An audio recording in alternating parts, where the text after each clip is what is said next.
کے ساتھ کھڑے ہوں.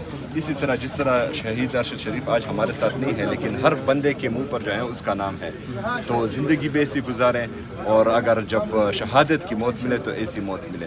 تو انشاءاللہ ہمارے دلوں میں زندہ رہیں گے شہید ارشد شریف اور ہمیشہ ہمیں یاد رہیں گے. سر, سپریم کورٹ میں صرف 5 سماعتیں ہوئی شہید ارشد شریف کے کیس کے حوالے سے.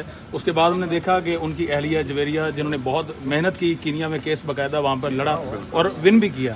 تو کیا سمجھتے ہیں پاکستان میں اب آپ چونکہ وزیر اعلیٰ بھی بن چکے ہیں, آپ کچھ اس معاملے میں کے پی کے اسمبلی میں یا کہیں پر کوئی آواز اٹھائیں گے یا کوئی کوشش کریں گے عدالت میں؟ ہم تو پہلے دن سے آواز اٹھا رہے ہیں شہید ارشد شریف کے لیے اور اس کے بعد بھی اٹھائیں گے. یونیورسٹی کا اعلان بھی ہم نے کیا ہے, انشاءاللہ تعالیٰ اس کو بھی جو ہے جلد اس کی اناگوریشن کریں گے. باقی جو ہے عدالتیں اپنے گریوان میں دیکھیں. آج جو ہے ان کا حکم تھا کہ مجھے جو ہے عمران خان سے ملنے دیا جائے, لیکن ایک سپرڈنٹ نے جو ہے ان کا حکم ٹوکری میں ڈال دیا ہے. تو عدالتیں یہ دیکھیں کہ وہ اس قابل رہ گئی ہیں کہ نہیں کہ وہ اپنے احکامات منوا سکیں.